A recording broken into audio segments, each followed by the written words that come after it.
Alright, I figured I'd make a video today. I hadn't made one for a while. It's been raining, and we just got back from Iowa seeing the grandbaby. And it rained about every day we was gone, and it's rained for the last 2 days that we've been back. So it's rainy and wet outside. It's too sloppy. I need to go so I got some apple bar to put on the hives. Come in yesterday. I put it on the hives here at the house because I could walk back there. Other 2 yards I have to drive to, and it's a little bit too wet to be driving on somebody else's property, so I'm gonna wait until it dries off a little bit. But the grass needs to be cut, and things need to be done. But wanted to do a little video here today on scraping some of these boxes. A job I don't care for, but it's one that's got to be done. So stay tuned. We'll be right back. All right, let's get the sound a little better. Hopefully, we'll try it again. But yeah, I checked the hives yesterday here at the house. It was hot yesterday afternoon, but I went ahead and checked them anyway, and they have this late flow, June into July flow before the dearth this year was as good as the early flow. We got a lot of honey early, and we've got almost as much during the late flow. Well, it's not almost as much, it's as much as the early flow. So we got a lot of honey, but I went back and checked the hives. A lot of them that didn't build up, they didn't build up as good this year in the early spring. I don't know why my singles that I would have expected to come up to doubles didn't quite make it. They were really slow building up, and I don't know why. I had some with 2-day queen cells in it that I tried, and they didn't. Initially, they had plenty of time to make a queen and didn't. But now I went out there and checked them, and they have a laying queen, and she's got a good pattern and a full single box. So I took all those single boxes. I used 1 apivar strip per 5 frames of brood. So most of them got 2 strips. And seem to be doing really good. They're really full. They're brood and honey, and they're solid. So there's no room for feed. The ones I checked yesterday,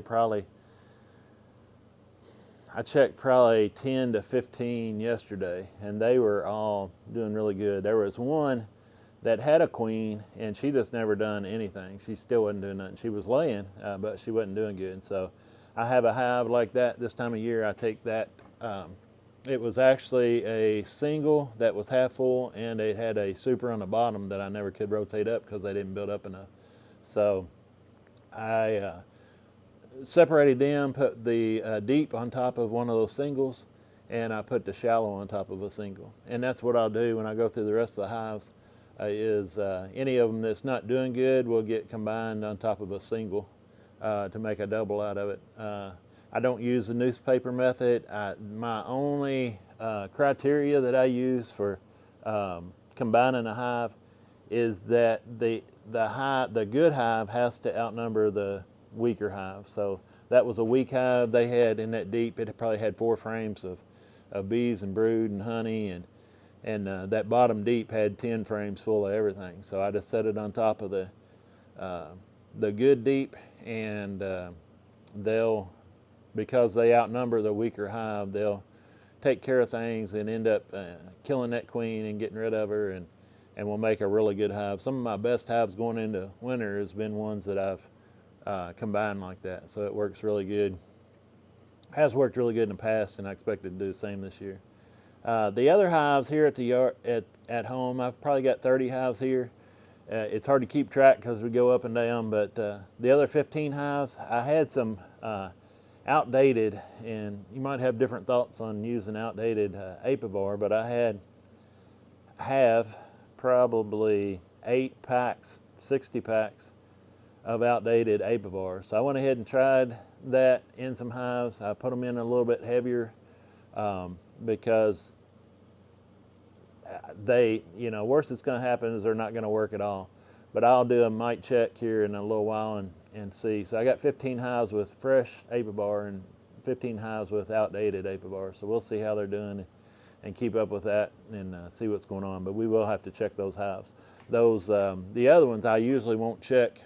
I treat them all the hives. I tried starting out, I tried to treat just the ones that needed it, and the ones I didn't treat got out of control with mites. So now I just treat them all. But we'll compare those two sets of hives, 15 apiece, with each other and see how they're doing. And I won't wait too long. I'll wait a couple weeks and go from there. But that's kind of where we're at out in the yards. Like I said, I got 2 more yards to check. I got 30 here at the house probably, and I got 40 between 2 other yards, 40 to 50 between the 2 other yards. So I'll get them checked in the next couple of days when it dries out, and got to get the grass mowed. And I kept up with the grass really good until the last probably 3 or 4 weeks, and I think the heat has something to do with that. It's just hard to put all that gear on and weed eat and trim around those hives when it's hot. But I'll try to get that grass mowed, and then probably do a video out there at the yards when I take care of them. But I've still got some honey. I've got there was 4 hives here, 4 hives here that's got a little honey I can take off, and I took it off at Smithville, and then the other yard at my cousin's house, there's only 5 or 6 hives out there, but I'll have to take the honey off out there too. So I'll get a little more honey here, and then get all the hives treated, and should be ready to go into winter. It's August 3rd, I think, today.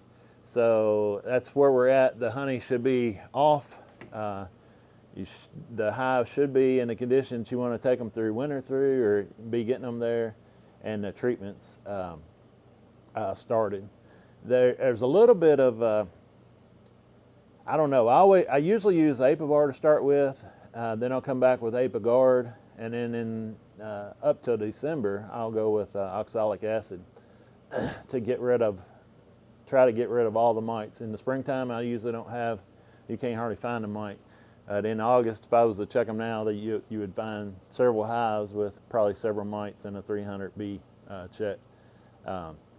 Is what I found. I checked them all summer one year consistently, and there was not a lot of mites up until about August. So that's when I start treating. But the Apigard, you got to be careful with, because it shuts down the queen. She will stop laying. You can have a good hive, ton of brood, and then go in there after Apigard, and where did my queen go? What happened? But once you get the Apigard out and you're done, she comes back laying even stronger usually than she was laying before you put the Apigard in there. So the question becomes, when am I okay with shutting the queen down and her laying? You don't want them to, you don't want to shut her down when she's raising the winter bees, and when that time is questionable, I guess. I was listening to Bob Benny this morning, and he said, go ahead and shut her down in August, because you want her to raise the winter bees in September and October. I was originally thinking, before I heard that, I was going to wait a little longer, and I still might wait a little bit before I shut her down, but we'll see. The timing there is, you got to be careful with that timing. Just realize if you use Apigard, your queen's going to stop laying. So anyway, that's what's going on out at the hives. And today, since I think the rain's finishing off, but it's just soppy, wet out there. You walk out in tennis shoes, and the water will cover up your shoes. It's just that wet. So a lot of things to be done. Once it dries up, it'll be, the workload in here is a lot, but there's a lot of work to be done outside once it dries up. So today we're gonna be doing one of my favorite jobs, not scraping these boxes and getting the supers ready. All the honey's come out of them, the bees have cleaned them out, they're good and dry, but they got propolis all over them, so we're gonna be cleaning that up today and getting that done. So we'll take a look at it, and I'll be right back. All right, I'm behind the camera now. We're looking at, this is what we got to clean up. This is a stack of boxes that we just extracted honey out of. Bees have cleaned them all out, and they've got to be cleaned up.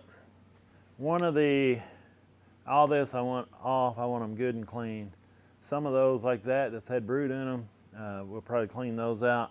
All the top of the box here, all this propolis cleaned up, and I'll put them on a pallet, shrink wrap them, and put mothball crystals on them, pro moth on them, and to keep the wax moths and everything else out of it. Just stinks too bad in there for anything to get in there.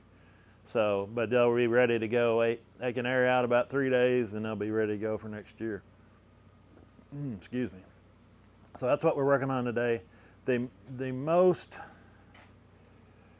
let me back up. One of the things I've done this year in my size operation that's worked really good, I've always in years past extracted most of the honey. It seems like the longer I go, the more I split up the extracting process. I guess the more honey you get, it's easier to, I can get, usually 15, 20 boxes of honey, and I can, as long as I got 15 or 20, it's worthwhile to go ahead and dirty up the extracting room and get it extracted. But the longer I go, the more extractions I make. I used to wait till July, around July 4th, I got off from work. We had 2-week vacation. That's when I extracted all the honey for the whole year. And you try to keep it separate, keep the dark honey away from the light honey. And it was possible to an extent, but a lot of it got mixed together. But now with a little more honey and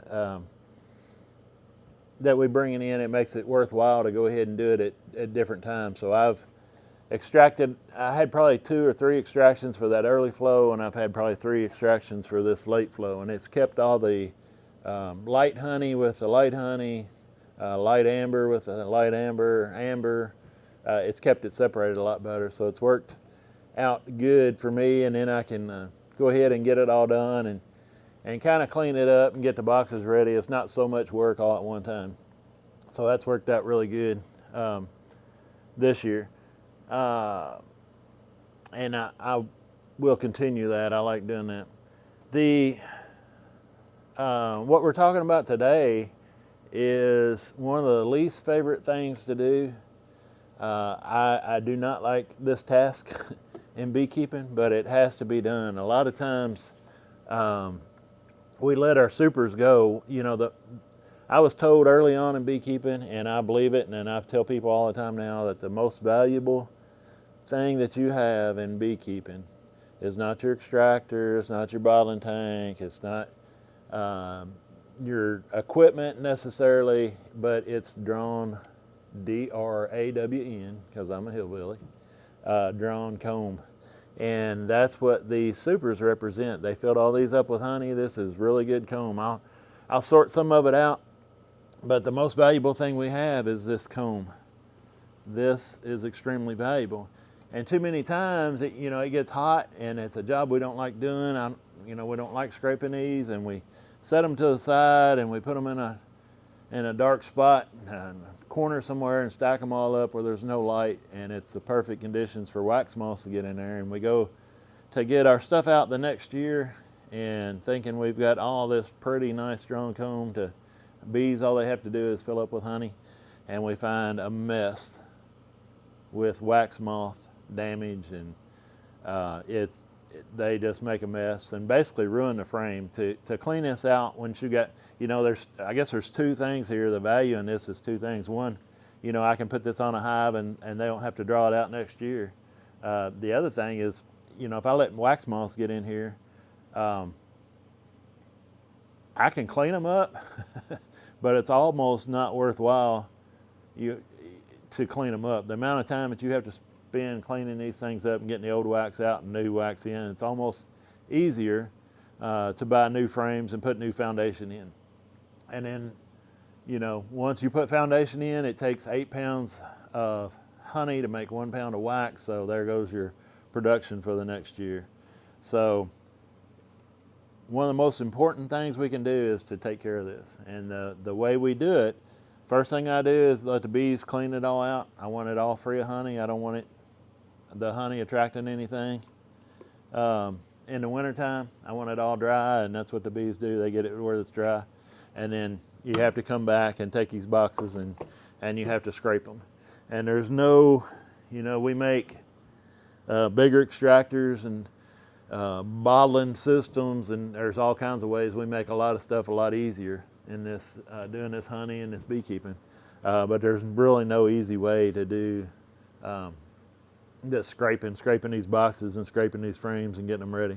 And that's why so many times. I cannot tell you in 25 years how much comb I've wasted, how many frames I've thrown away from, I'll get it later, procrastinating or not taking care of this valuable commodity, I guess you would call it. But it really needs, the longer you do this, the more you realize how important it is to do what we're doing today and scraping these boxes and frames. I use a Hive tool to do a lot of the scraping with, but if you do it long enough, that Hive tool will put blisters on your hands, and one of these comes in really handy. If you got a good square edge on it, it scrapes really good. Another thing I do with all my supers, over the years I've gotten more and more and more, is make sure they all have 9 frame spacers in. But any kind of work you need to do to a super, this is the time to do it. If it doesn't, I say I don't, but everything in beekeeping is usually, or try not to, or whatever. But I try not to ever put a super on doesn't have a 9 frame spacer. These boxes hold 10 frames, but the 9 frame spacers, they draw it out a lot thicker, make it a lot easier to extract, make your life a whole lot easier when you go to extract it.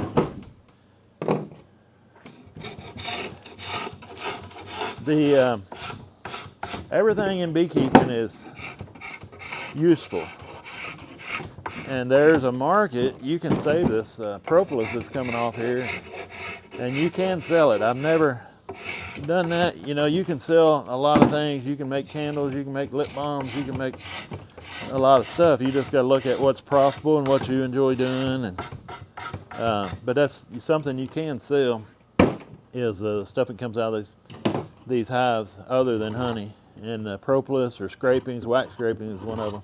There's people out there to buy it from you if you want to collect it and sell it. I don't want to take the time, so it goes in the garbage can. I bought these boxes. This one's scraped and pretty much ready. I bought these boxes from another beekeeper here a few months ago, and this is a pine box. It's a light wood. It's a lot lighter than this one. And most of your boxes that you get are pine or cypress. Most of my boxes are pine or cypress. But some of the stuff I bought from another beekeeper is this. And it's a lot more red, and it's a lot denser and a lot heavier, which it could be a good thing or a bad thing. But I think what it is cherry. I don't know where he got it. He's at least a second generation beekeeper, and he was just downsizing. I know his dad kept bees, and I think his dad before that kept bees. So I'm assuming that either his dad or his granddad had got these, but I think and I'm guessing, I could be totally wrong, but with that red color, I'm guessing they're made out of cherry. But they're a heavy duty box. They don't have the box joints in the corner. They're just rabbited, but they're solid boxes. And other than the weight, I don't have any problem with them or see anything wrong with them. They're all in really good shape. If his grandpa did get these boxes, they've held up really good. They're good square corners and good square boxes. But anyway, this is very valuable. I take all the good comb after I've scraped the bars and everything down, got it the way I want it, and I'll put them back in here. This one has got, I don't know if you can see there or not, but it's got a lot of drone size cells. That doesn't really bother me too much. It's had brood raised in it, which a lot of people try to keep that separate, but it should make good comb and be fine. This one's got some new wax in, a little bit of older wax in there. This one's had a little bit of brood and a little bit of pollen. That pollen will draw critters. I know a lot of people will take, and be careful who you listen to and what you listen to. I had a friend of mine, another friend of mine told him that these frames like this, if they've never had brood in it, you didn't have to worry about wax moths getting into it. So he got a bunch of frames like this and put them in he didn't have too many hives at the time. He put them in black plastic trash bags, and when he got them out the next spring, they were covered in wax moss, and he was not too happy. But normally, generally, most of the time, usually, if it's like that, wax moss won't bother it. There's nothing in there that they want. It has no pollen. It has no cocoons, nothing. They haven't raised bees in this comb. It's perfectly pure comb that it's fine, and usually wax moss won't bother it. One like that is just a little older. That's a good one. But I don't take the time to separate them too much. As long as they look pretty good and I think they'll store honey in them, fix them, I go ahead and put them back in here.